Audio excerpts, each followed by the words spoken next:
దేవుని యొక్క వాక్యాన్ని మనము ఆలోచించినట్లయితే కనుక ఈరోజు శాస్త్ర ప్రపంచంలో ఎన్నో కొత్త కొత్త ఆవిష్కరణలు అనేవి వచ్చినవి అన్నమాట. ఒకప్పుడు మన యొక్క తల్లిదండ్రులు చూడలేని యొక్క ఆవిష్కరణలన్నీ కూడా ఈరోజు చూస్తున్నామన్నమాట. కొత్త కొత్త టెక్నాలజీ అంతా కూడా ఈరోజు బయటపడుతుంది. అంటే ఇలా బయటపడడానికి గల కారణం ఏంటంటే కనుక శాస్త్రం ఏం చేస్తుందంటే కనుక ప్రతి నిత్యము కూడా ఏం చేస్తుందంటే కనిపెడుతుంది, పరిశోధన చేస్తుంది. దాన్ని కనుగొనడం అంటారు. అంటే లేని యొక్క వస్తువుని ఏం చేస్తారంటే కనుక కనుగొనడం, కనిపెట్టడం. అంటే ఒక వస్తువు మనకు అవసరము, దాన్ని ఏం చేస్తారంటే కనిపెడతారన్నమాట. అది మనకి కనబడకుండా ఉంటుంది, కానీ దాన్ని ఏం చేస్తారంటే పరిశోధన చేసి కనుగొని బయటికి తీస్తారన్నమాట. బయటికి తీస్తారు. అలాగే మనకు ఆత్మీయమైన జీవితానికి ఆటంకంగా ఉన్న కొన్నిటిని కూడా మనం ఏం చేయాలంటే కనుక కనిపెట్టాలి. అలా కనిపెట్టగలిగే దాన్ని తీస్తే కనుక మన జీవితం కూడా దేవునిలో ముందుకు వెళ్తుంది. కాబట్టి ఒక వచనాన్ని మనం చదువుకుందాం, ఒక వాక్యాన్ని మనం చదువుకుందాం. ఆ వాక్యాన్ని చదువుకుని మనం కూడా దేవుని పరిశీలనలో మనం కూడా ముందుకు వెళ్దాం. ఈరోజు శారీరకంగా లేదా మనిషికి అవసరమైనవన్నీ కూడా కనిపెడుతున్నారు, కానీ ఆత్మకు సంబంధించినవి, ఆత్మకు అవసరమైనవి ఏంటో అనే దాన్ని మనం కనిపెట్టాలన్నమాట. చూస్తే కీర్తనల గ్రంథము 19వ అధ్యాయము, కీర్తన గ్రంథము 19వ అధ్యాయము 12వ వచనమును మనం చూడగలిగితే కనుక, కీర్తనల గ్రంథం 19వ అధ్యాయము 12వ వచనంలో తన పొరపాట్లు కనుగొనగలవాడెవడు అన్నాడు. ఇక్కడ దేవుడు ఒక ప్రశ్న వేశాడు. తన పొరపాట్లు కనుగొనగలవాడెవడు? ఈరోజు అన్నీ కనిపెడుతున్నారు, అన్నీ కనుగొంటున్నారు, కానీ ఏం కనుగొనడం మర్చిపోయారంటే కనుక తన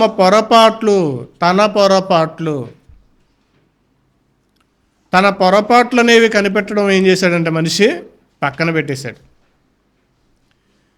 మన మనిషి యొక్క జీవితం ఎలా అయిపోయిందంటే వాడు ఎలా ఉన్నాడు, వాడు ఏం చేస్తున్నాడు, వాడు ఎలా బ్రతుకుతున్నాడు చూడు, వాడి జీవితం చూడు. ఎక్కడైనా మనం ఒకవేళ ఒక ఇద్దరు ముగ్గురు కూర్చున్న చోట మాట్లాడుకుంటే కనుక నేను ఇలా ఉంటున్నానని ఎవరు కూడా మాట్లాడుకోరు. ఎప్పుడు కూడా మనం మాట్లాడుకునేది ఏంటంటే కనుక ఇరుగు పొరుగు వారు ఎలా ఉన్నారు, వాళ్ళు ఎలాగంట, వాళ్ళు చూసారా వాళ్ళకి ఎలా ఉన్నారో, వాళ్ళు ఎలా మాట్లాడారో, వాళ్ళు మనం ఎలా చేశారంట అని మనం ఏం చేస్తూ ఉంటాం అంటే ఉదయం లేచిన కాడ నుంచి పక్కవారి గురించి ఎక్కువగా మాట్లాడుతుంటాం. కానీ ఒక విషయాన్ని మర్చిపోతాం ఏంటంటే తన పొరపాట్లను కనుగొనగలవాడెవడు ప్రశ్నిస్తున్నాడు. అంటే ఫస్ట్ ప్రయారిటీ ఎవరికి ఇవ్వాలంటే కనుక మనలను చెక్ చేసుకోవాలి. అందుకే ప్రభువైన యేసుక్రీస్తు వారు అంటారు, నీ కంటిలోని యొక్క దూలాన్ని విడిచిపెట్టేసి ఎదుటివాడి యొక్క కంటిలో నలుసును ఎతకవద్దు. నీ దగ్గర పెద్ద దూలమే ఉంది కాబట్టి దాన్ని తీసుకునే ప్రయత్నం చేయి. ఈ విషయ భాగంగానే దేవుడు ఏమంటాడంటే కనుక తన పొరపాట్లు కనుగొనగలవాడెవడు? ప్రతి మనిషి కూడా ఈరోజు కనిపెట్టాల్సింది ఏంటంటే కనుక పొరపాటు. మనం చేసే పొరపాట్లు ఏమున్నాయి, మనకి జీవితంలో జరుగుతున్న పొరపాట్లు ఏమున్నాయి, వాటిని మనం ఏం చేయాలంటే కనుక వెతికి కనిపెట్టి దాన్ని ఏం చేయాలంటే కనుక తీసివేయాలి. ఈరోజు వాక్యాన్ని నేర్చుకునే వాళ్ళు ఎక్కువ మంది ఉన్నారు. వాక్యాన్ని నేర్చుకునే వాళ్ళు ఎక్కువ మంది ఉన్నారు. ఈ యొక్క సోషల్ మీడియా ప్లాట్ఫామ్స్ వచ్చిన తర్వాత అందరికీ అన్ని విషయాలు కూడా తెలుస్తున్నాయి. అన్ని విషయాలు తెలుస్తున్నాయి. ఒకప్పుడు వేదికల మీద ఉన్న పాస్టర్స్ చెప్తేనే కానీ వాక్యం అనేది తెలిసేది కాదు. అప్పుడు సోషల్ మీడియా ఉండేది కాదు.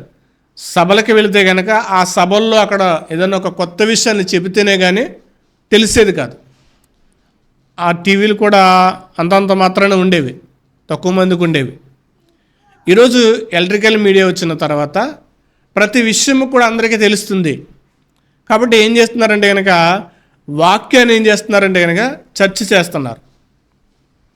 ఒక వాక్యం మీద, ఒక బైబిల్ వాక్యం మీద తన యొక్క అవగాహన తెలుసుకోవాలంటే కనుక ఈరోజు చాలా యాప్లు అనేవి వచ్చినాయి. చాలా యాప్లు వచ్చినాయి, బైబిల్ యాప్లు వచ్చినాయి. అలాగే కొన్ని సాఫ్ట్వేర్లు వచ్చినవి ఒక విషయం మీద తెలుసుకోవడానికి. అవన్నీ కూడా ఎందుకంటే కనుక నేర్చుకోవడానికి, వాక్యాన్ని నేర్చుకోవడానికి. ఈరోజు వాక్యాన్ని నేర్చుకోవడానికి మాత్రం ఏం చేస్తున్నారంటే కనుక తాహత్రపడుతున్నారు. నేర్చుకోవడానికి తాహత్రపడుతున్నారు కానీ, నేర్చుకోవడానికి ఇష్టపడుతున్నారు కానీ వాక్యాన్ని బట్టి మార్చుకునేవారు లేరు. వాక్యాన్ని బట్టి మార్చుకునేవారు లేరు. ఈరోజు వాక్యం చెప్పేదాన్ని బట్టి మనం మార్చుకోవాలి. మార్చుకునే ప్రయత్నం కనబడతలేదు. ఈరోజు నేర్చుకుంటున్నారు. ఏ విషయం కావాలి, ఏ కొత్త విషయం కావాలి, బైబిల్లో ఉన్న ఏ విషయం ఎవరెలా మాట్లాడారు. ప్రతి విషయాన్ని కూడా ఈరోజు సోషల్ మీడియాలో నేర్చుకోవడం అనేది అలవాటైపోయింది. నేర్చుకోవడం ఎందుకంటే ప్రతి విషయము కూడా చాలామందికి తెలిసే సందర్భాలు ఉన్నాయి. ఒకరోజు ఒక మీటింగ్ వెళ్ళినప్పుడు అక్కడ ఒక పెద్ద వ్యక్తి వచ్చి వాక్యాన్ని బోధిస్తున్నప్పుడు పక్కన కూర్చున్న వాళ్ళు అంటున్నారు, ఈ విషయాన్ని ఈయన పలానా చోట మాట్లాడేశాడు, మళ్ళీ ఇక్కడ మాట్లాడుతున్నాడు. అలా సందర్భం విన్నప్పుడు కొంచెం భయం వేసిందన్నమాట. అంటే చాలా సందర్భాలు వెలివిలి ఉంటున్నారు. అంటే ఇక్కడ వీళ్ళకి తెలియని సంగతి చెప్పాలి. అంటే కొత్త విషయాలు చెప్పాలన్నమాట. ఇలా కొత్త విషయాన్ని చెప్పాలన్నాక ఆలోచన వచ్చింది. అంటే ఈరోజు చాలామంది ఏం చేస్తున్నారంటే కొన్ని చోట్లకి వెళ్ళడం, ఇలా యూట్యూబ్లో చూడడం వల్ల చాలా విషయాలు వాళ్ళకి తెలిసిపోతున్నాయి. చాలా విషయాలు తెలుసుకుంటున్నారు. అయితే తెలుసుకుంటే ఏంటి? మార్చుకోవాలి. ఈరోజు మనిషి నేర్చుకునే కాడ ఆగిపోయాడు. జీవితాన్ని మార్చుకునే స్థితిలోనికి మనిషి ప్రయాణించట్లా. మార్చుకునే దిశగా మనిషి ఏం చేయట్లేదంటే అడుగులు వేయట్లే, నేర్చుకోవడానికి మాత్రం అడుగులు వేస్తున్నాడు. వాక్యాన్ని నేర్చుకోవడానికి అడుగులు వేస్తున్నాడు. నేర్చుకోవడం ఏముంది? ఒక గంట ప్రసంగాన్ని దగ్గర చెప్పే వాక్యం దగ్గర కూర్చుని రాసుకుంటే కనుక ఆ వాక్యం అంతా కూడా మనకి వచ్చేస్తుంది. ఇది పెద్ద కష్టపడనక్కర్లా. ఒక గంటన్నర కూర్చుంటే ఆయన చెప్పే ప్రసంగం అంతా కూడా వింటే ఆ ప్రసంగాన్ని మన మైండ్లో పెట్టుకుంటే కనుక మనకు వచ్చేస్తుంది. ఆ ప్రసంగం మరలా ఎక్కడైనా బోధించవచ్చు. అది పెద్ద విషయం కాదు, పెద్ద గొప్ప విషయం కాదు. నేర్చుకోవడం గొప్ప విషయం కాదు, మార్చుకునే జీవితం కావాలి. ఇది చాలా గొప్ప విషయం. ఇది ప్రాక్టీస్ చేయట్లే. మనిషి నేర్చుకోవడానికి ప్రాక్టీస్ చేస్తున్నాడు కానీ మార్చుకోవడానికి ప్రాక్టీస్ చేయట్లా, మార్చుకునే ప్రయత్నం చేయట్లా. వాక్యాన్ని బట్టి మార్చుకునే ప్రయత్నం కావాలి దేవునికి. అందుకే అంటున్నాడన్నమాట, తన పొరపాట్లు కనుగొనగలవాడెవడో. తన పొరపాట్లు కనిపెట్టేవాడు కావాలి దేవునికి. ఆ పొరపాట్లు కనిపెట్టి దాన్ని విడిచిపెట్టేవాడు, సరి చేసుకునేవాడు, ఆ చెప్పిన దేవుని మాటను బట్టి నడుచుకునేవాడు కావాలి దేవునికి. అందుకే కొన్ని విషయాలు మనం చూడగలిగితే కనుక ఇక్కడ ఏమంటాడు? తన పొరపాట్లు కనుగొనగలవాడు ఎవడు అంటాడు. అంటే ఈరోజు ఎలా ఉన్నారో ఒకసారి మనం చూడగలిగితే కనుక పొరపాట్లు కనిపెట్టేవారిగా ఉన్నారా, లేదా పొరపాట్లను ఎత్తి చూపించేవారిగా ఉన్నారో చూడగలిగితే కనుక లూకాసు వార్త 18వ అధ్యాయం, లూకాసు వార్త 18వ అధ్యాయంలో మనకు ఒక సందర్భం కనబడుతుంది. యేసుక్రీస్తు ప్రభువు వారు చెప్పిన ఒక విషయం మనకు కనబడుతుంది. ఇక్కడ సుంకరి, పరిచయుడు అనే ఇద్దరు వ్యక్తులు మనకు కనిపిస్తారు. ఆ ఇద్దరు వ్యక్తులు కూడా ఎక్కడికి వెళ్ళారంటే దేవాలయానికి వెళ్ళారు. ఇలా ఆదివారం రోజున దేవుని సన్నిధిలో ప్రార్థన చేయడానికి వెళ్ళారంట వాళ్ళు. అంటే ఆదివారం అని కాదు, సందర్భం వచ్చిందని మాట్లాడుతున్నాను.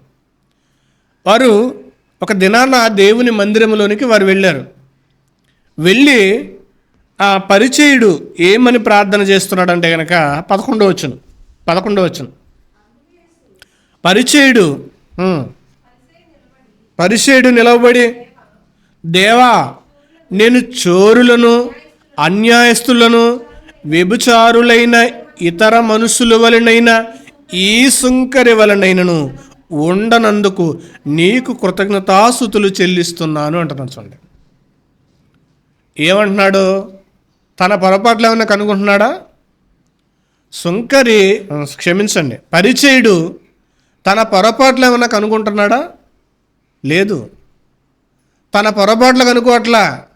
ఏం చేస్తున్నాడంటే కనుక, నేను చోరుల్లాగా, అన్యాయస్తుల్లాగా, వ్యభిచారులాగా లేను.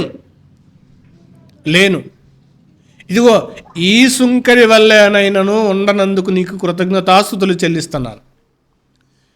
ఇక్కడ తన విషయాల్లో ఆ పరిచయుడు ఏం చేస్తున్నాడంటే కనుక తన పొరపాట్లు పక్కన పెట్టేశాడు. ఎక్కడ చూస్తున్నాడంటే కనుక ఇతరుల పొరపాట్లన్నీ కూడా ఏం చేస్తున్నాడంటే కనుక దేవుని దగ్గరికి తీసుకొస్తున్నాడు.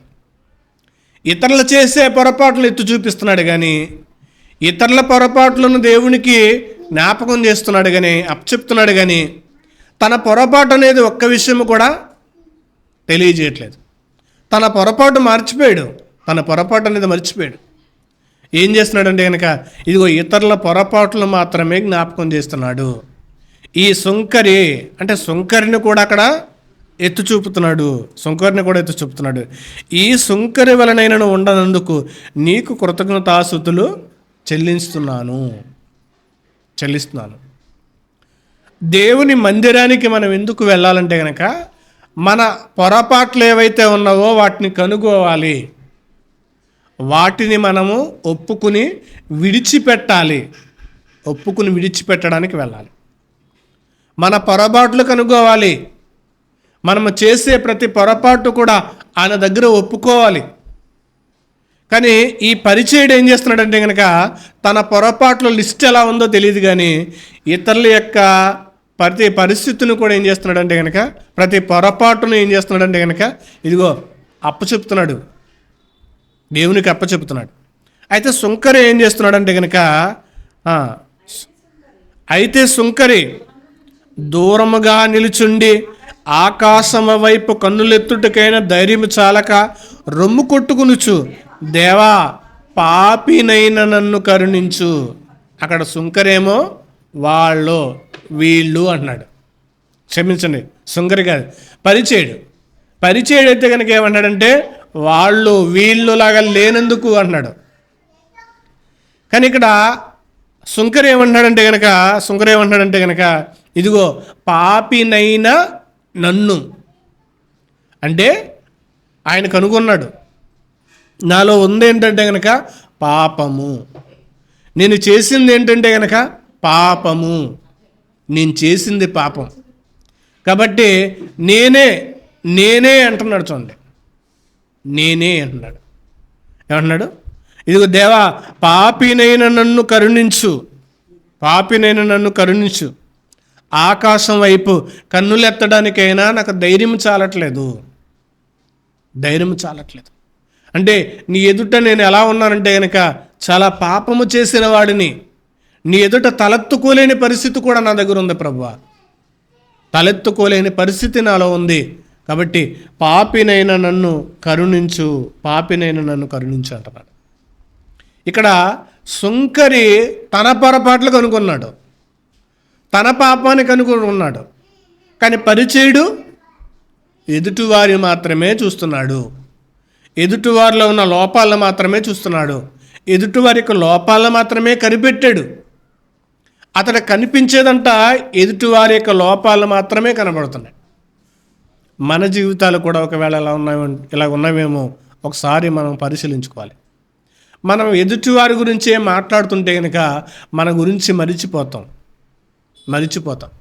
మరిచిపోయి మన యొక్క జీవితంలో చేయాల్సిన విషయాలు కూడా మరిచిపోయి ఏం చేస్తామంటే మనం గొప్ప ఆత్మీయమైన జీవితంలో గడుపుతున్నామేమో అనుకుంటాం. కానీ ఇక్కడ మన విషయం మరిచిపోయినప్పుడు ఏం చేస్తుందంటే కనుక మన ఆత్మ చాలా నరకానికి వెళ్ళిపోయే అవకాశం ఉంది. మన పొరపాట్లు మరిచిపోయి మనం ఎదుటివారి గురించి మాట్లాడుతున్నప్పుడు మనకి జీవితంలో మన ఆత్మీయమైన జీవితంలో ఆత్మీయంగా మనం ఎలాగుంటున్నాం అంటే కనుక ఆత్మీయ శోభలోకి వెళ్ళిపోతున్నాం. ఆత్మీయమైన మన యొక్క స్థితి ఏమవుతుందంటే కనుక పాపంలోనే ఉంటుంది. కానీ మన విషయాన్ని ఏం చేస్తుందంటే కనుక దాన్ని మరిచిపోతున్నాం. ఇక్కడ సుంకరి పరిచయుడు మనకు కనబడుతున్నాడు. మరొక విషయాన్ని మనం చూడగలిగితే కనుక మత్తయి సువార్త 26వ అధ్యాయం. మత్తయి సువార్త 26వ అధ్యాయం. మరొక వ్యక్తిని మనం చూద్దాం. అక్కడ మత్తయి సువార్త 26వ అధ్యాయము 34వ వచనంలో మనం చూడగలిగితే కనుక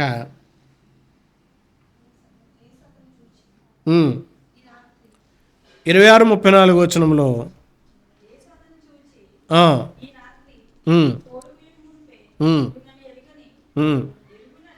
ఎరగనని ముమ్మారు చెప్పుదమని నీతో నిశ్చయముగా చెప్పుతున్నాను. చాలు. ఇక్కడ యేసుక్రీస్తు ప్రభుల వారు శిష్యుడైన పేతురుతో మాట్లాడుతూ పేతురు, నీ భవిష్యత్తు నాకు తెలుసు, నువ్వు ఎలాంటి వాడవో నాకు తెలుసు, కానీ నీకు ఒక విషయం చెప్తున్నా, నీవు ఈ రాత్రి నన్ను ఎరగమని 3 సార్లు అబద్ధం ఆడతావు అన్నప్పుడు పేతురు ఏం చేయాలంటే కనుక ప్రారంభం నుంచి కూడా యేసుక్రీస్తు వారితో ఉన్నాడు. ఆయన చాలామంది యొక్క పరిచయాల యొక్క హృదయ కాఠిన్యాన్ని ఎరిగి వాళ్ళతో మాట్లాడిన విషయాలు పేతురుకు తెలుసు, వారిని గద్దించిన విషయాలు తెలుసు, వారికి బుద్ధి చెప్పిన విషయాలు కూడా తెలుసు. వారి యొక్క స్థితిగతులన్నీ కూడా ఎరిగిన వాడికి అదిగిన నా స్థితిగతులు కూడా ఈయన ఎరిగాడు అన్న సంగతిని పేతురు ఏం చేశాడంటే మరిచిపోయి ఏం చెప్తున్నాడంటే కనుక ప్రగల్లకు వాళ్ళు కలుపుతున్నాడు. అయితే యేసు అతను చూసి రాత్రి కూయుకు మునుపు నీవు నన్ను ఎరగవని ముమ్మారు చెప్పుదవని నీతో నిశ్చయముగా చెప్పుచున్నాను నేను. పేతురు ఆయనను చూసి నేను నీతో కూడా సావవలసి వచ్చినను నిన్ను ఎరగనని చెప్పనని అదే ప్రకారముగా శిష్యులు కూడా అన్నారట. మన పేతురే అబద్ధం ఆడాడు అనుకున్నాం, కానీ శిష్యులందరూ ఏకదాటిగా అదే మాట మాట్లాడారు. పేతురు ఒక్కడే కాదు నిన్ను ఎరగనని చెప్పడం, శిష్యులు కూడా అదే విధంగా మాట్లాడారు. శిష్యులు కూడా అదే విషయం చెప్పారు. ఇక్కడ ఇదిగో నేను నీతో చావవలసినైనా చేస్తాను, కానీ నువ్వు తెలవు, నిన్ను ఎరగను, నువ్వు నాకు తెలియదని నేను మాత్రం చెప్పను, నువ్వు నాకు తెలియదని నేను చెప్పను. అయితే చావడానికి నీతో కూడా సిలువెక్కేస్తాను కానీ ప్రగల్భాలు పలికాడు. అప్పుడు పేతురు ఏం చేశాడు? పేతురు అబద్ధం ఆడాడు. ఆ విషయాన్ని కూడా మనం చూస్తే కనుక 26వ అధ్యాయము 74వ వచనం నుండి చూస్తే కనుక 74 మత్తయి సువార్త. అందుకతడు ఆ మనుష్యుని నేను ఎరగనని చెప్పి శపించుకున్నటకు ఒట్టు పెట్టుకుంటకును మొదలుపెట్టును. వెంటనే కోడు కూసెను. కనుక కోడు కూయక మునుపు నన్ను ఎరగవని ముమ్మారు చెప్పుదవని యేసు తనతో అనిన మాటను పేతురు జ్ఞాపకము తెచ్చుకుని వెలుపలకు పోయి సంతాపపడి ఏడ్చెను. వెలుపలకు పోయి సంతాపపడి ఏడ్చాడు. పేతురు చూడండి, నిన్ను ఎరగను అని ఆ ఒక విషయాన్ని ఏం చేశాడంటే పేతురు మరిచిపోయాడు. కానీ పేతురు మరిచిపోయినా తర్వాత తన పొరపాటును తెలుసుకున్నాడు. మరిచిపోయినా కానీ తన పొరపాటు వాళ్ళకి తెలిసింది. అయ్యో, నేను ఎంత పొరపాటు చేశాను, ఆయనతో ఇంతకాలం నేను జీవించినా కానీ ఆయన ఎవరో ఎరగనని నేను అబద్ధం ఆడేశానే, నేను ఎంత పొరపాటు చేశానని పేతురు కుమిలి కుమిలి ఏడ్చాడంట. కుమిలి కుమిలి ఏడ్చాడు, పశ్చాత్తాపడ్డాడు. ఇలా ఒకవేళ ఒక విషయాన్ని మరిచిపోయినా తెలియకపోయినా తర్వాత గుర్తుకొచ్చినప్పుడైనా సరే ఆ విషయం కొరకు మనం ఏం చేయాలంటే కనుక పశ్చాత్తాపడిన క్షమించే అవకాశాన్ని ఆయన అనుగ్రహిస్తున్నాడు, అవకాశాన్ని ఆయన ఇస్తున్నాడు. అదే దేవుడికి ఉన్న దేవుడు మన పట్ల చూపించే గొప్ప సంగతి. అది గొప్ప సంగతి. ఆయన మనల్ని ప్రేమిస్తున్నాడు అనడానికి, ఆయన మనల్ని ఇంకా క్షమిస్తున్నాడు అనడానికి ఈ ఒక్క నిదర్శనం మాత్రమే. అయితే మరొక సందర్భాన్ని మనం చూడగలిగితే కనుక మరొక విషయాన్ని మనం చూద్దాం. మార్కు సువార్త 10వ అధ్యాయము. మార్కు సువార్త 10వ అధ్యాయము. మార్కు సువార్త 10వ అధ్యాయంలో ఒక యవనస్తుడు మనకు కనబడతాడు. ఆ యవనస్తుడు కూడా దేనికోసం వస్తాడంటే కనుక నిత్య జీవముల కొరకు. 10వ అధ్యాయం 17వ వచనములో ఈ యవనస్తుడు ఎందుకు వచ్చాడంటే కనుక నిత్య జీవానికి వారసుడు అవ్వాలంటే కనుక నేనేం చేయాలి, నిత్య జీవానికి వారసుడు అవ్వాలంటే కనుక నేనేం చేయాలి అంటే పరలోకం వెళ్ళడానికి ఏం చేయాలి అంటే, పరలోకం వెళ్ళాలంటే కనుక ఏం చేయాలంటే కనుక ముందు ఏం తెలియాలంటే కనుక మనం చేసే పొరపాట్లు తెలియాలి. ఇప్పుడు ఆ యవనస్తుడికి తెలుసు ఎలా ఉంటే పరలోకం వెళ్తారో, ఏం చేస్తే పరలోకం వెళ్తారో, ఏం చేస్తే నిత్య జీవం వస్తుందో అని తెలుసు. కానీ ఇప్పుడు అడగాల్సిన ఆయన్ని ఒక విషయం అడుగుతున్నాడు. చూద్దాం. 10వ అధ్యాయం 17వ వచనంలో ఆయన బయలుదేరి మార్గమున పోవుచుండగా ఒకడు పరిగెత్తుకుని వచ్చి ఆయన ఎదుట మోకాళ్ళూని, సద్బోధకుడా, నిత్య జీవమునకు వారసులగుటకు నేనేమి చేయవలనని ఆయన అడిగాను. మంచి ప్రశ్న అడిగాడు. అసలు క్రైస్తవులు అడగాల్సినది మాట, నిత్య జీవానికి వెళ్ళాలంటే నేనేం చేయాలంటే కనుక ఇప్పుడు మన యొక్క పొరపాట్లు ఏంటంటే కనుక ఇక్కడ యేసుక్రీస్తు వారు చెబుతున్నారు. యేసు, నన్ను సత్పురుషుడని ఎలా చెప్పుచున్నావు? దేవుడొక్కడే కానీ మరి ఎవడనో సత్పురుషుడు కాడు. నరహత్య చేయొద్దు. మనిషి యొక్క పొరపాట్లు మనకు కనుగొనాల్సింది ఏంటంటే కనుక మన యొక్క జీవితంలో మనం చేసే తప్పులు కనుగోవాలి.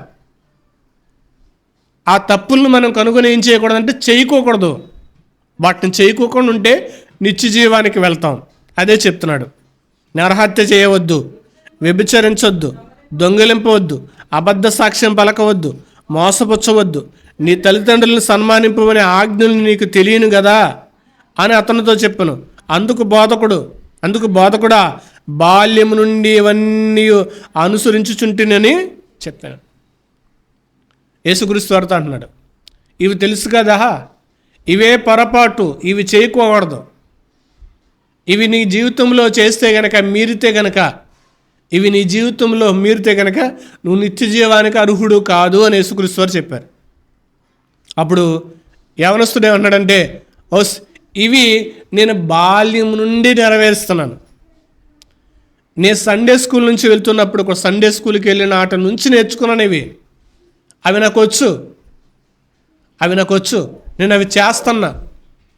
అవన్నీ ఆ పొరపాట్లలో ఏమీ లేవు. ఆ పొరపాట్లన్నీ కూడా నాలో ఏమీ లేవు. నేను నా తల్లిదండ్రుల్ని గౌరవిస్తున్నా. నేను వ్యభిచరించట్లా, దొంగిలించట్లా, అబద్ధ సాక్ష్యాలు కూడా పలకట్లా, నేను ఇతరుల గురించి చెడ్డగా మాట్లాడట్లా. ఇగో ఈ పొరపాట్లన్నీ కూడా లేవు. నాలో స్టాప్ చేశాను, వాటిని ఆపేశాను, నేను వదిలేశాను. ఈ యొక్క పొరపాట్లు ఏవి కూడా నేను చేయట్లే. అయితే నాకు నిత్య జీవం నాకు గ్యారంటీ కదా, అయితే నాకు నిత్య జీవం వెళ్ళడానికి అవకాశం ఉంది కదా అంటున్నాడు. అప్పుడు యేసుక్రీస్తు వారు అంటున్నారు, యేసు అతను చూసి అతన్ని ప్రేమించి, నీకు ఒకటి కొదువుగానున్నది, నీవు వెళ్ళి నీకు కలిగి ఉన్న నీకు కలిగి ఉన్నవన్నీ అమ్మి బీదలకిచ్చి పరలోకమందు నీకు ధనము కలుగునని నీవు వచ్చి నన్ను వెంబడించమని చెప్పాను. ఇప్పుడు యేసుక్రీస్తు వారు అన్నీ బాగా నెరవేరుస్తున్నావు కాబట్టి ఒకటి కొదువుగా ఉంది నీకు అన్నారు. ఒకే ఒక ఛాన్స్, ఒకే ఒక పొరపాటు నీలో ఉంది, ఒకే ఒక పొరపాటు ఉంది. అది కనుక నువ్వు నెరవేర్చావంటే కనుక, దాన్ని కనుక నువ్వు వదిలేస్తే కనుక, ఆ పొరపాటును వదిలేసావంటే కనుక నిత్య జీవము నీకు గ్యారంటీ. నిత్య జీవం నీకు పక్కా వచ్చేస్తుంది, నీకు గ్యారంటీగా వచ్చేస్తుంది. ఇప్పుడు యేసుక్రీస్తు వారు ఏమంటారు? ఇగో నీకు ఒకటి కొదువుగా ఉంది, నీకు ఒకటి కొదువుగా ఉంది. అప్పుడు యవనస్తుడు అంటాడు, సరే చెప్పండి దాన్ని. ఇదిగో నీకు మిగుల ఆస్తి ఉంది కాబట్టి దాన్ని నమ్మి. ఎందుకంటే నిత్య జీవానికి వెళ్ళాలంటే కనుక ధనవంతులు పరలోక రాజ్యం వెళ్ళరు.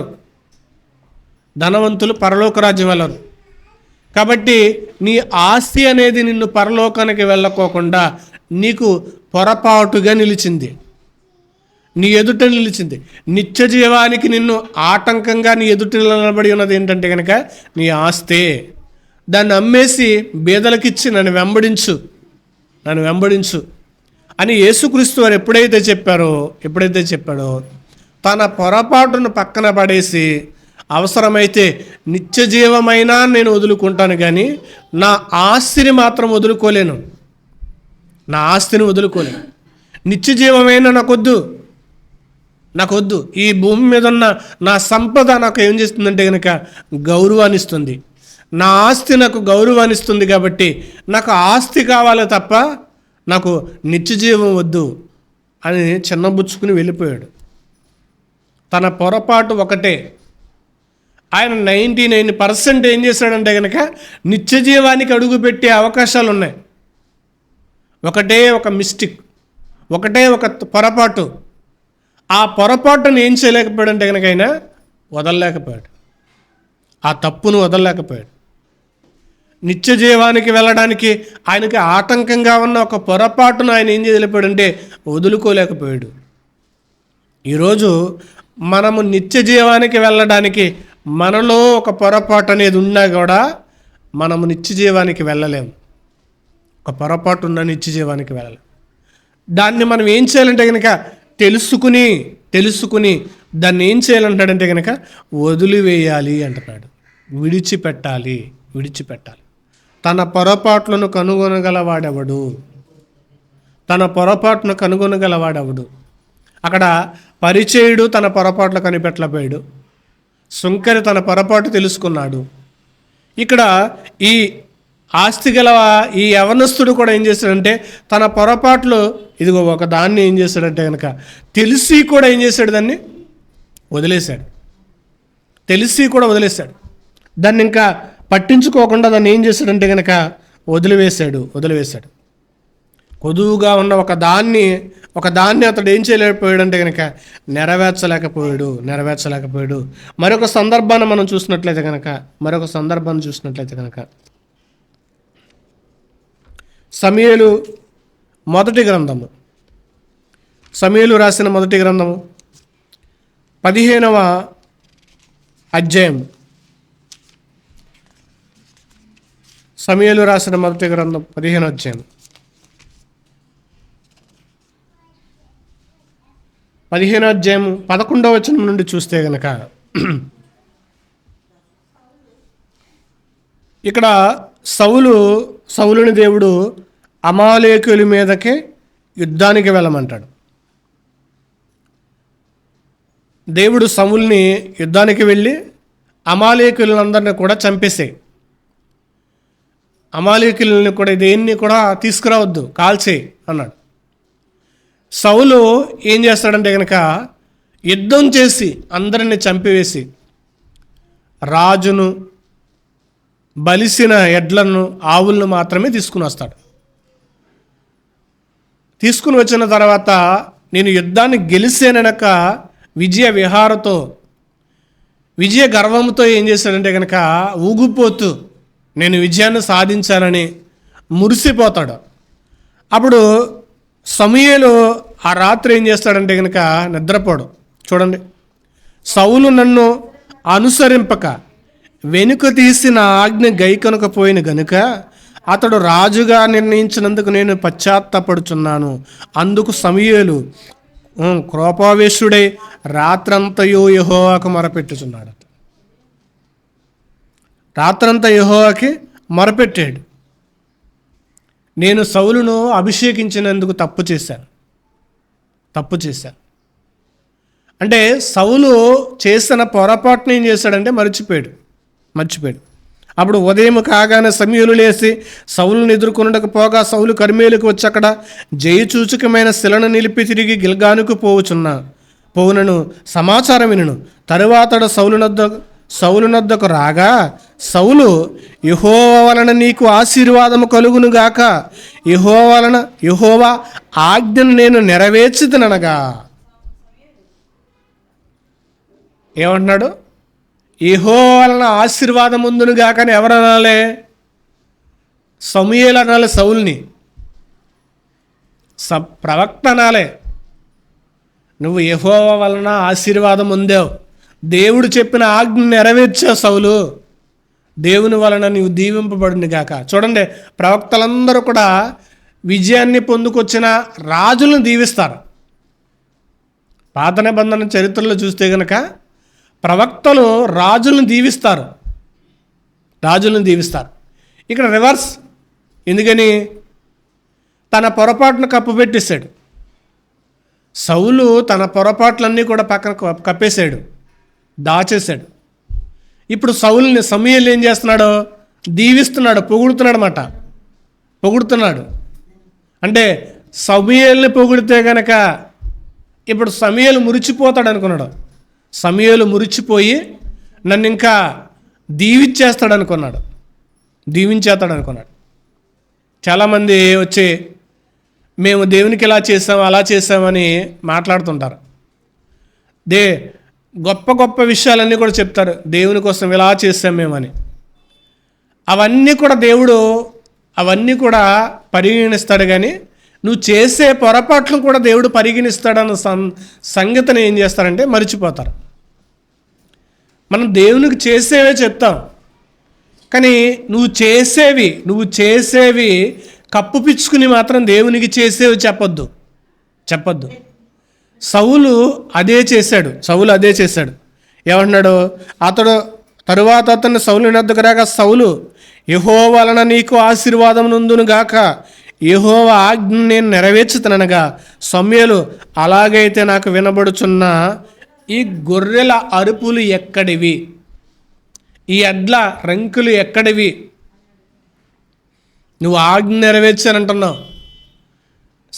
దేవుడేమన్నాడంటే కనుక దేనిని మిగల్చొద్దు, కాల్చే అన్నాడు. నువ్వు ఆజ్ఞ ఎక్కడ నెరవేర్చావు? అంటే జనులు ఇదిగో బలిసిన వాటిని దేవునికి బలివ్వాలి కదా.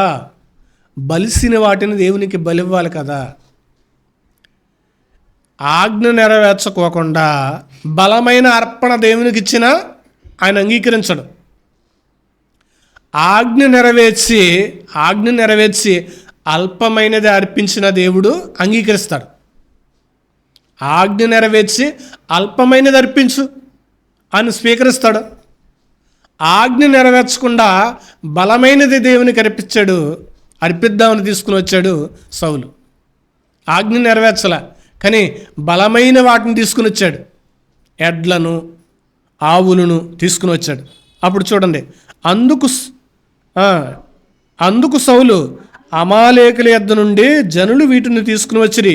నీ దేవుడైన యెహోవాకు బలి అర్పించుటకు జనులు గొర్రెల్లోనూ ఎడ్లలోనూ మంచి వాటిని ఉంచనిచ్చి మిగిలిన వాటినన్నిటినీ మేము నిర్మూలన చేస్తామనగా సమూయేలు నీవు మాట్లాడ పని లేదు అంత మాట అంటున్నాడు. చూడండి, నోరుమూయి, స్టాప్, నోరుమూసే, నువ్వు మాట్లాడడానికి కూడా సరిపోవు అన్నాడు. ఏంటి అంటే కొన్ని విషయాల్లో మనం ఏం చేస్తామంటే కనుక అన్యాయమైన వాటిని కూడా దేవునికి ఇవ్వకూడదు. అన్యాయమైన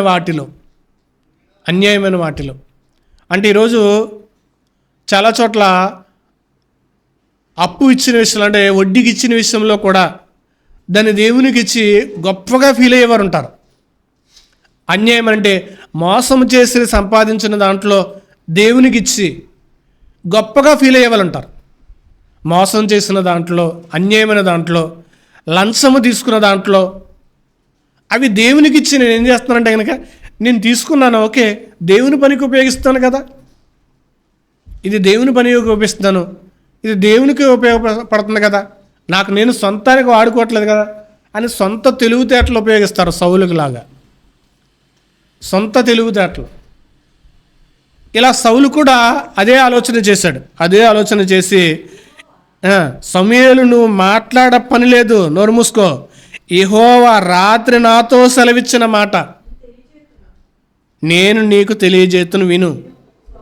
నువ్వేదో రాత్రి యుద్ధంలోనికి వెళ్ళి గెలిచి తీసుకుని వచ్చి దేవునికి ఇస్తానని సంబరపడిపోతున్నావు.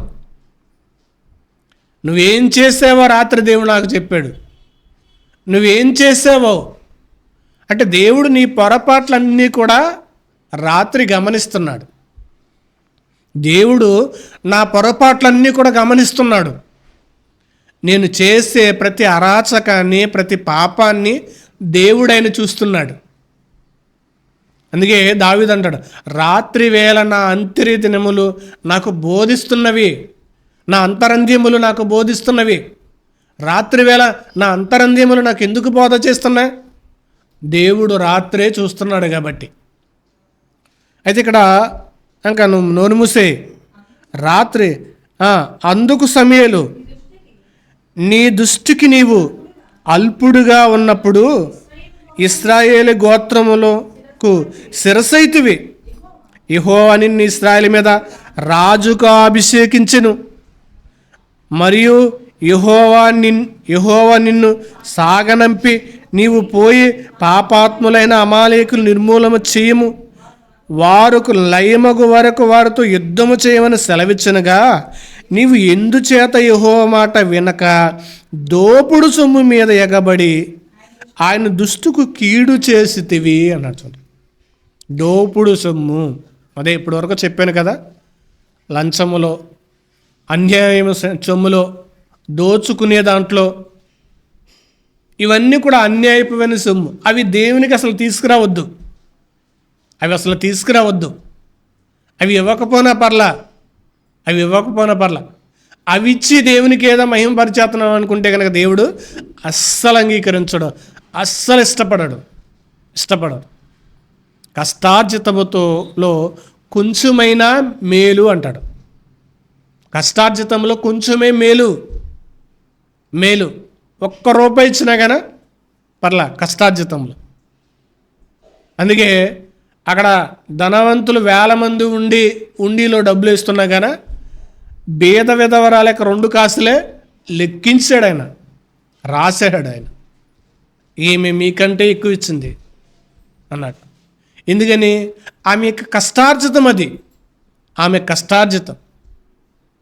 అందుకే దేవుడికి ఇచ్చే విషయంలో కూడా ఇక్కడ దేవుడు ఏమన్నాడంటే, దోపుడు మీద ఎగబడి ఆయన దృష్టికి కీడు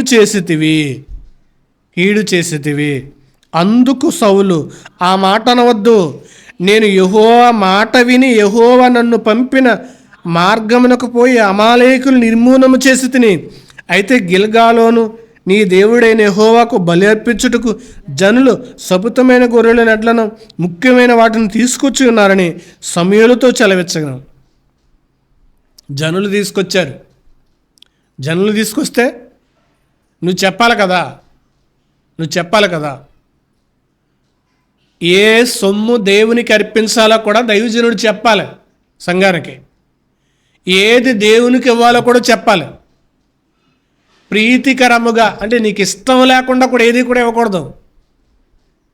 అమ్మో, ఈ రోజున వచ్చిన ఈ డబ్బులలో నేను దశంభాగం ఇవ్వాలా, ఇది కూడా నాకు కావాలి కదా నా అవసరానికే అనే ఆలోచన నీకు వస్తే వద్దు. నీ స్వేచ్ఛార్పణగా ఇష్టపూర్వకంగా నచ్చితేనే దేవునికి ఇవ్వాలి. అందుకే మన సంఘంలో కానుకల గురించి బోధ అనేది ఎక్కువగా కనబడదు. నీకు నచ్చి నీకు ఇష్టమైతేనే ఇదిగో స్వేచ్ఛార్పణగా మాత్రం ఇవ్వాలి. నీకు ఇష్టపూర్వకముగా దేవునికి నేను ఇవ్వాలి. నాకు ఆయన చేసిన త్యాగాన్ని బట్టి నేను ఆయనకి ఇవ్వాలి. అందుకే బలవంతముగా కూడా ఇవ్వకూడదు. బలవంతముగా కూడా ఇవ్వకూడదు. ఈరోజు చాలామంది సేవలో ఉండి అప్పు చేసి సేవ చేసి మీటింగ్లు పెట్టి చాలా ఖర్చు పెట్టి స్థలాలు అమ్మేసుకుని ఇల్లు అమ్మేసుకుని మీటింగ్లు పెట్టి చేసిన వాళ్ళు ఉన్నారు. వాళ్ళకు వేళ అలా చేసిన తర్వాత ఇలాగా నా సేవ నిమిత్తమైన ఇలాగలాగా అయిపోయాను అని అనుకున్నా, నా సేవ చేసే నిమిత్తం ఇలాగా నేను ఏమీ లేని స్థితిలోకి వచ్చేసాను అని ఫీల్ అయినా కూడా అది కూడా మంచిది కాదు. అన్నమాట. స్వేచ్ఛార్పణంగా ఇవ్వాలి, ఇష్టపూర్వకంగా, నీకు నచ్చితేనే. ఎందుకంటే ప్రతిదీ దేవుడిదే. దాన్ని నీవు ఇష్టపూర్వకంగా ఇస్తావా లేదా నీ మనసునే చూస్తాడు. ఇచ్చే ఆ కానుకను దేవుడు చూడ్డం, ఆ వస్తువుని చూడ్డం, అది దేవునికి అక్కర్లే. నువ్వు ఇచ్చే మనసు ఏదైతే ఉందో నీ మనస్సును మాత్రమే దేవుడు చూస్తాడు. మన మనస్సు ఎలా ఉందో దాన్ని బట్టే చూస్తాడు. ఇచ్చేది 10,000 20,000 రూపాయ ఆయన పరిగణలో తీసుకోడు. ఆయనకి ఎంతైనా సమానమే. కానీ నువ్వు ఇచ్చే ఒక హృదయం ఎలాగైతే ఉందో దాన్ని మాత్రమే దేవుడు చూస్తాడు.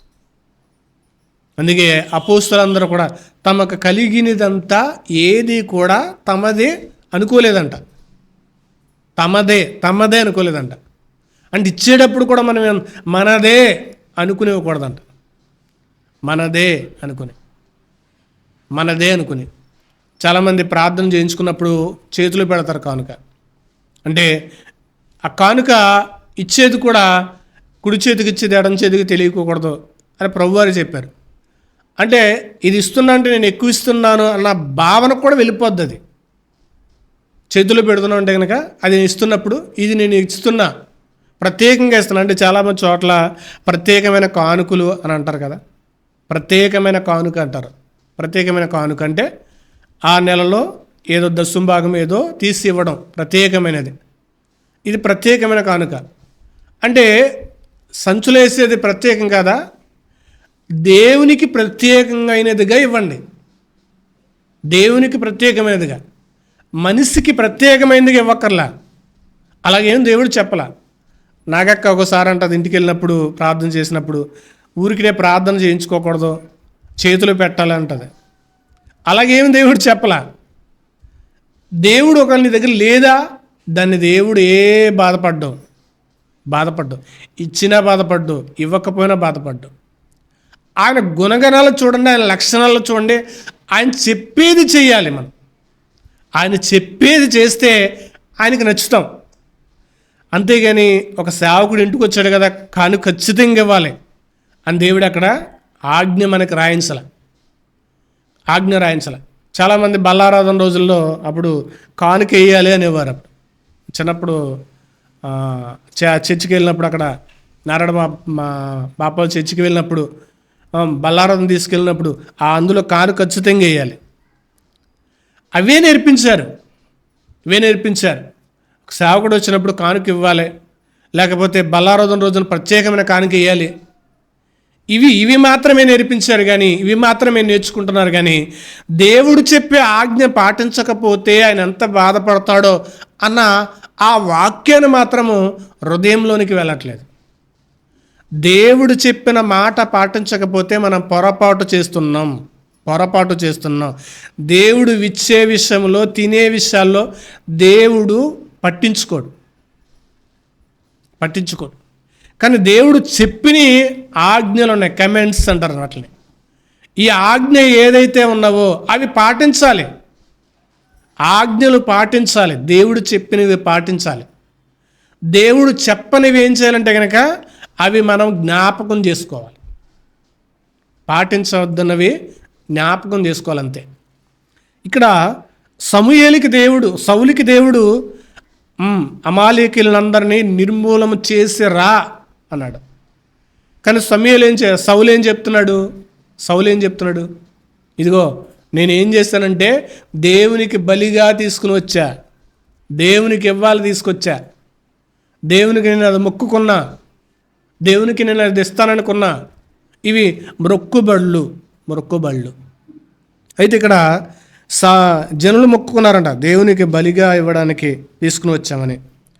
అందుకు సమూయేలు 22వ వచనం, తాను సెలవిచ్చిన ఆజ్ఞ ఒక్కడు గైకొనడం వల్ల యెహోవా సంతోషించున్నట్లు ఒకడు దహన బలులను అర్పించుట వలన ఆయన సంతోషించునా. ఆలోచించు సౌలు, ఆలోచించండి సంగమా. ఇదిగో దహన బలి, కాల్చేది, చంపేది, ఒక కోడో మేకో గుడ్డో తీసుకుని వస్తారు. అవి తీసుకొచ్చిన నీవు ఎలా ఉండాలంటే కనుక అవి ఇచ్చే అర్హత కూడా మనకు ఉండాలి. అవి ఇస్తున్న మనకి కూడా మనక పొరపాటు ఏంటో తెలిసి ఉండాలి. దేవుడు ఏమన్నాడంటే కనుక ఆజ్ఞలు పాటించండి, ఆజ్ఞలు.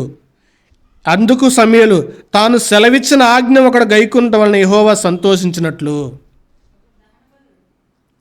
ఆయన ఆజ్ఞ పాటించినప్పుడు దేవుడు ఏం చేస్తాడంటే సంతోషపడతాడు. బలిచ్చినప్పుడు కాదు, అర్పణిచ్చినప్పుడు కాదు, కానుకిచ్చినప్పుడు కాదు.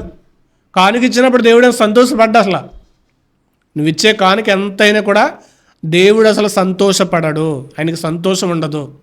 ఎందుకంటే ఆయన ఇచ్చినవే మనం తెచ్చిస్తున్నాం అంతే. ఆయన ఇచ్చినవి తెస్తున్నాం.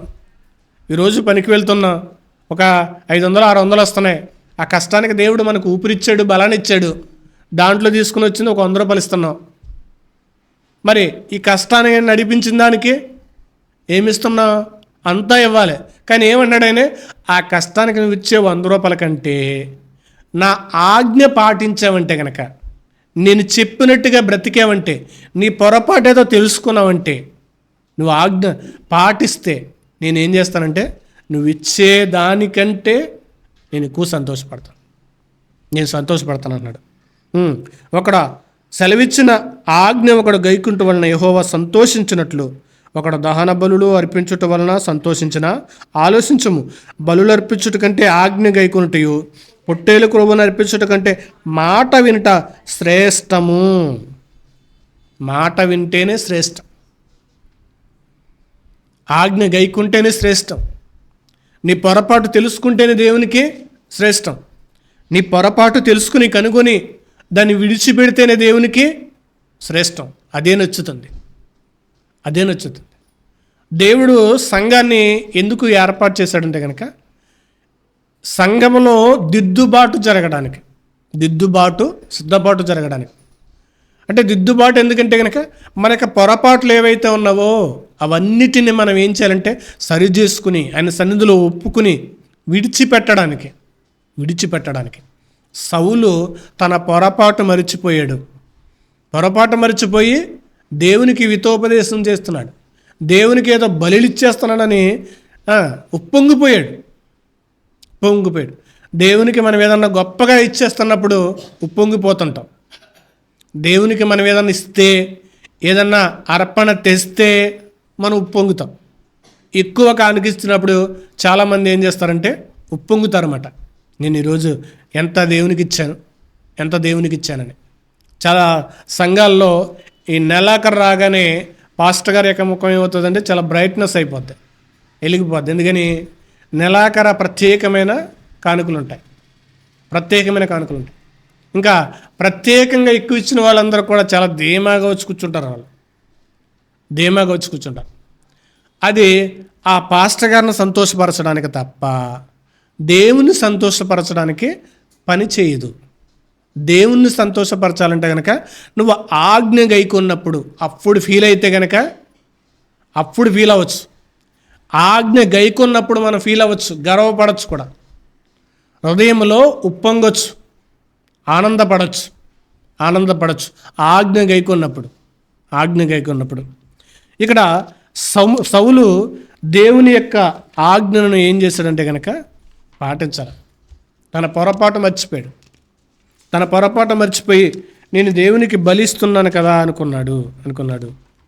తన పొరపాటును కనిపెట్టలేకపోయాడు. సమూయేలు చెప్పినా కూడా కనిపెట్టలేదు.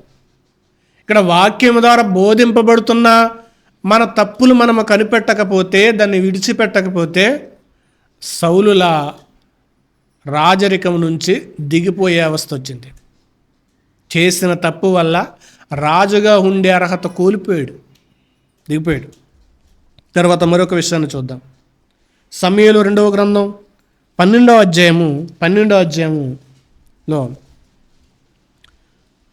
అధ్యాయంలో మనం చూస్తే కనుక ఇక్కడ దావీదు కూడా ఇదే పొరపాటు చేస్తుంటాడు.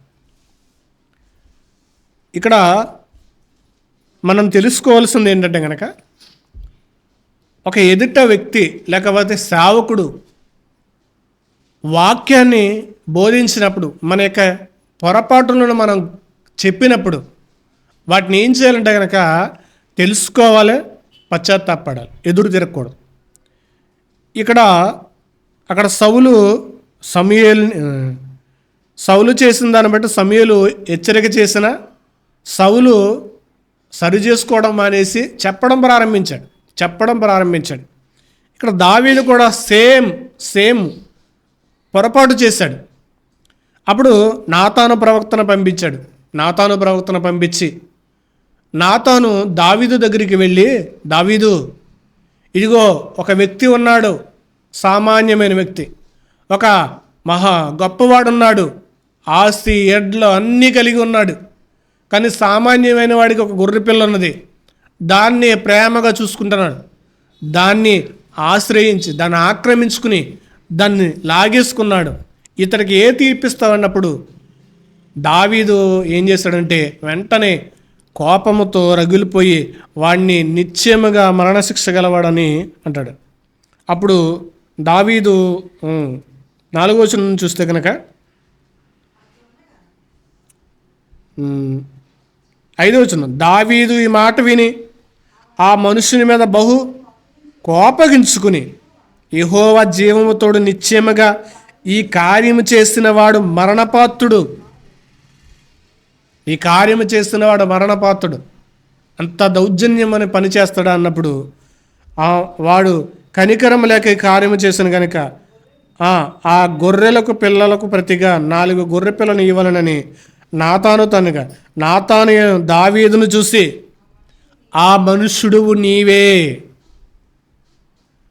నువ్వు ఎదుటివాడు ఎవడో చేశాడని నువ్వు తీర్పిచ్చావు, కానీ ఎదుటివాడనుకు నువ్వు తీర్పిచ్చావు, ఆ మనిషి ఎవడో కాదు, నువ్వు చేసిన పని ఏంటో తెలుసా? ఊరియాని చంపించావు. ఒక కేసు పెట్టలేని యొక్క మర్డర్ చేశాం. కేసే లేని మర్డర్ చేశాడు దావీదు. కేసు లేని మర్డర్ అంటే యుద్ధంలో, అంటే దుమ్మిలో మరణిస్తే ఇంక కేసు ఉండదు. యుద్ధంలో చనిపోతే ఇంకా కేసు ఎవరు పెడతారు?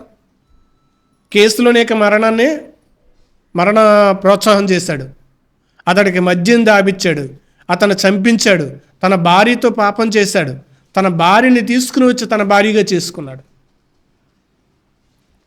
ఇన్ని పనులు చేసిన దావీదుని నాతాను అంటున్నాడు. ఆ నాతాను దావీదును చూసి, ఆ మనుషుడు నీవే, ఇశ్రాయేలు దేవుడని యెహోవా సెలవిచ్చినదేమనగా, ఇశ్రాయేలు మీద నిన్ను రాజుగా చేసిన సౌలు చేతిలో నుండి నిన్ను విడిపించి నీ యజమానుడు నగరి నీకు అనుగ్రహించును కదా. నువ్వు ఎందుకు ఇంత పొరపాటు చేసావన్నప్పుడు దావీదు నాతాను మీద తిరగబడల. నాతానికి ఇదిగో నేను చేసింది పొరపాటు కాదని ఎక్స్ప్లెయిన్ చేయలే, సర్దు చెప్పలా. అలాగంటావేంటి? నేనేమన్నా ఆయన్ని హత్య చేయించానా? యుద్ధంలో చనిపోయాడు. సరే, తన భార్యతో నేను పాపం చేశాను కాబట్టి మరలా వివాహం చేసుకున్నాను అని దావీదు సంజాయిషి చెప్పుకోలే. ఏం చేస్తున్నాడు చూడండి. 12వ వచనం.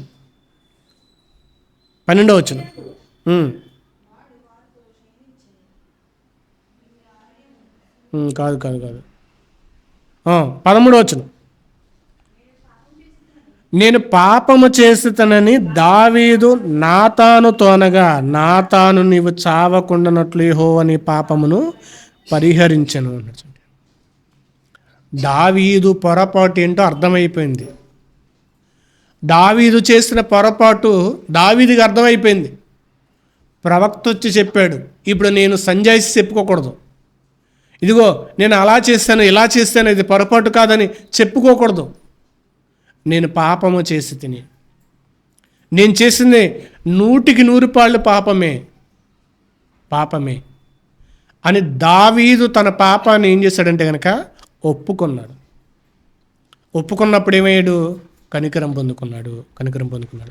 ఇప్పుడు మనం కీర్తన గ్రంథం 19వ అధ్యాయంలోకి మనం వస్తే కనుక, కీర్తన గ్రంథం 19వ అధ్యాయానికి మనం వస్తే ఇక్కడ 12లో తన పొరపాట్లు కనుగొనగలవాడెవడు?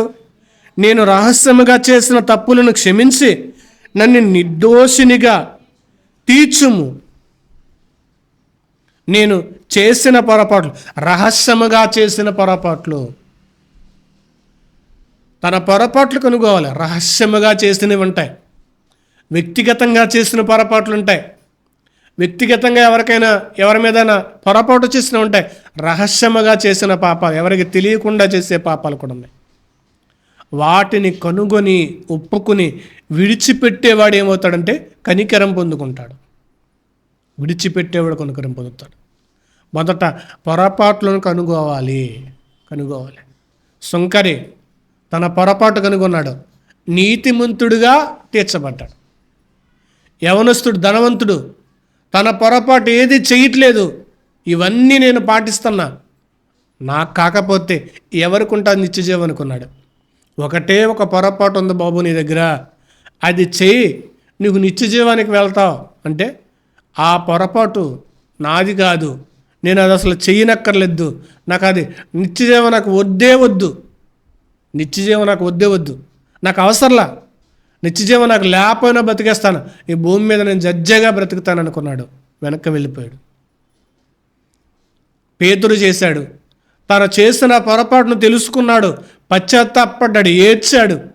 మరలా దేవుని యొక్క రాజ్యములో ముఖ్యమైన మూలరాయిగా ఉన్నాడు.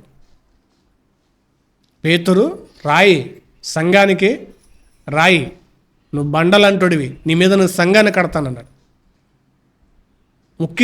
ముఖ్యమైన ప్రధానుడిగా ఉన్నాడు. ఎందుకని? తన పొరపాటు తెలుసుకోవడం వల్ల, తన పొరపాటును ఒప్పుకుని విడిచిపెట్టడం వల్ల. సౌలు చేశాడు పొరపాటు, కానీ ఏం చేశాడు? సలహాలు ఇచ్చాడు, సలహాలు చెప్పడం ప్రారంభించాడు, కానీ తను చేసిన తప్పును సరిచేసుకోవాలనుకోలే. దేవునికి సలహాలు పనిచేయవు, దేవుని దగ్గర సలహాలు ఇవ్వద్దు, తప్పులను సరిచేసుకుంటే బాగుంటుంది.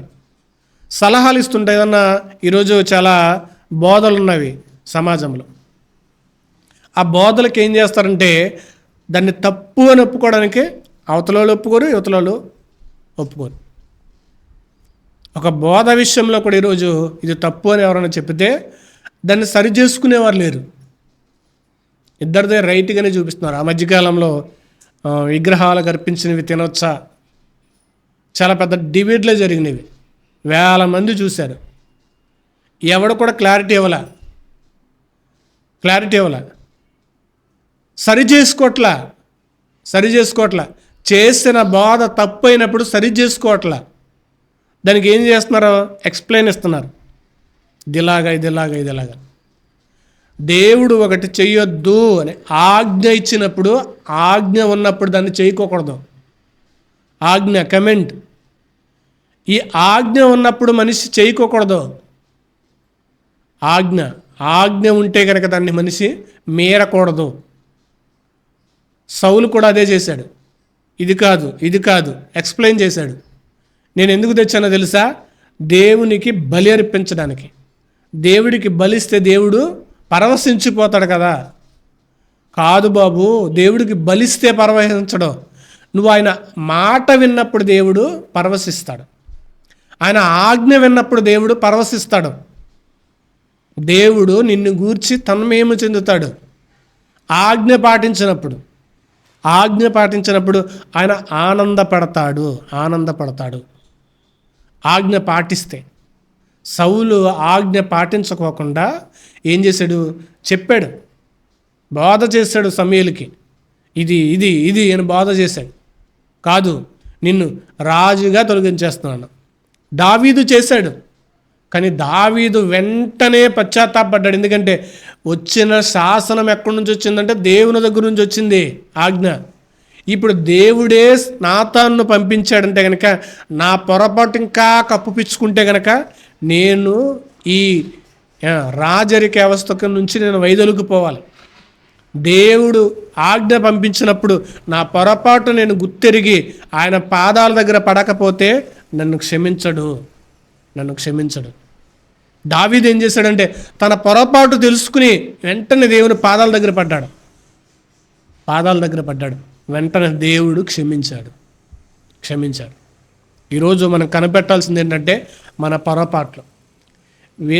ఎదుటి వ్యక్తి ఎంత పొరపాటు చేసినా అతన్ని ఏం చేయాలంటే కనుక వీలైతే అతని దగ్గరికి వెళ్ళి నువ్వు చేస్తున్న పొరపాటు ఇది చెయ్యకొని చెప్పాలి. నీకు బాగా తెలిస్తే దగ్గరికి అయితే చెప్పాలి. లేదా అతను చేసే పొరపాట్లు 10 మందికి కూడా చెప్పకూడదు. కాబట్టి మన పొరపాట్లు మనం గ్రహించి మనం చేసే ప్రతి పొరపాటును ఒప్పుకుని ఆయన దగ్గర విడిచిపెడితే కనుక కనికరం అనేది ఉంటుంది, నిత్యజీవం అనేది ఉంటుంది, నీతిమంతులుగా తీర్చబడతాం, దేవుని యొక్క రాజ్యంలో హక్కుదారులుగా ఉంటాం, దేవునితో యుగాలు జీవించగలం. మన పొరపాట్లు కొనుగొని విడిచిపెట్టినప్పుడు మన పొరపాట్లు మనం కప్పుపిచ్చుకుంటే కనుక మనము వర్ధిల్లము అన్నాడు. తన అతిక్రమంలో దాచిపెట్టుకున్నవాడు వర్ధిల్లడు, దీవింపబడ్డు. కాబట్టి మన పొరపాట్లను మనం ఒప్పుకుని విడిచిపెట్టి ఆయన దగ్గర కనికరమ కొరకే ఎదురు చూసేవారుగా ఉండాలని కోరుకుంటూ ఈ నా మాటలు ముగిస్తున్నాను. ప్రార్థన చేసుకుందాం. సర్వశక్తిమంతుడా, పరిశుద్ధుడా, మహోన్నతుడా, మీ ఉన్నతమైన పవిత్రమైన గణనామానికి స్తుతులు స్తోత్రాలు తండ్రి. మీ పిల్లలుగా మీ సన్నిధిలో మీ కొరకు ఉన్నతంగా జీవించే భాగ్యమును, ధన్యతను మీ కృపా సహాయాలు మాకు అనుగ్రహింపచేసి బలపరచమంట. మీ ఆత్మతో మమ్మల్ని నడిపించండి. మీ శక్తిని మాకు దయచేయమంట. మీ కృపా సమాధానములు మాకు అనుగ్రహింపచేసి బలపరిచి నడిపించమంట. మేము చేసే ప్రతి పొరపాటును క్షమించి వాటిని ఒప్పుకునినైనా మీ ఎదుట విడిచిపెట్టేవారుగా, ఎదుటి వారి పొరపాట్లు ఎత్తు చూపించేవాళ్ళ ఆ పరిచయుడు వలె జీవితం అలా ఉండకుండా మా పొరపాట్లే మేము కనిపెట్టి వాటిని విడిచిపెట్టే భాగ్యాన్ని మాకు అనుగ్రహింపచేసి నడిపించమంట. క్రీస్తు వారి ఉన్నతమైన నామంలో ప్రార్థించి అడిగి వేడుకుంటున్నాం మా పరమ తండ్రి. ఆమేన్.